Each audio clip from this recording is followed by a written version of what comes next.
Welcome back, everyone. We're going to continue our toxicology discussions with taking a look at opiates and opioids. Narcotics, opiates, and opioids pose a common complaint for EMS activation and is something we encounter quite frequently in the EMS world. A couple of definitions here to be familiar with. A narcotic is a drug that acts on the that acts as a central nervous system depressant. It produces an insensibility or stupor. Opiates are derived naturally, or drugs that are derived naturally from opium, and opioids are non-opioid derived synthetic medications.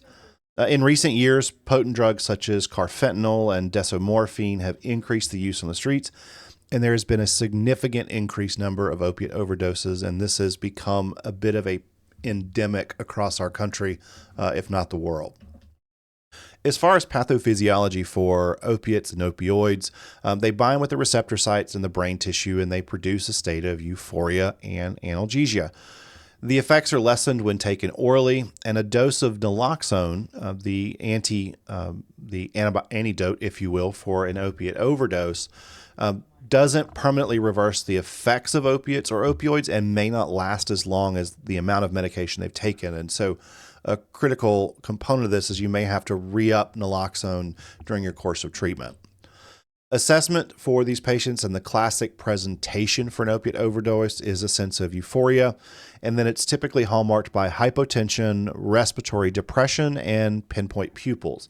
It can also produce a dreamlike state, and oftentimes when we arrive in EMS, they are in a state of coma and may have significant respiratory depression or even be apneic. Management for these patients is ensuring that they have a patent airway and then to ventilate and oxygenate while you prepare for the administration of naloxone. Naloxone is the reversal agent for opiate overdoses, but understand that the half-life may not be as long.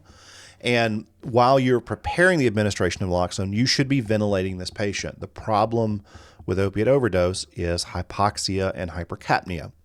So you or your partner should be ventilating while you prepare for the administration of naloxone. One important thing to note about naloxone is that it's administered in a titrated dose of 0.4 to 2 milligrams. This can be given intranasally, intramuscularly, or intravenously, and we only should give enough medication to restore the respiratory rate and effort. We're not trying to wake up the patient. We're not trying to have them jump up and be able to dance or talk. We're really just trying to ensure airway sufficiency and ventilatory sufficiency. The problem we run into with excessive doses of opioids or opioid reversal agents like naloxone is that if you reverse all of the opiate's effects, you can put the patient into a state of withdrawal, and you can have further complications such as excessive spastic diarrhea and hyperemesis or projectile vomiting, which further compromise the patient's airway. This also creates an agitation, and oftentimes the patients are angry and violent once you've reversed all of those effects. So our treatment really should be fundamental here on just restoring respiratory rate and effort.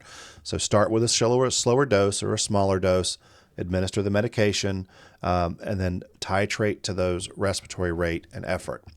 The American Heart Association puts out an algorithm. You also will have local protocols that you can follow that show the reversible agents used to treat reversible causes of cardiac arrest. And so if a patient is in cardiac arrest due to narcotic overdose or opioid or opiate overdose, part of those reversible causes treatment includes the administration of naloxone. And again, we can administer intranasally, intramuscularly, or intravenously.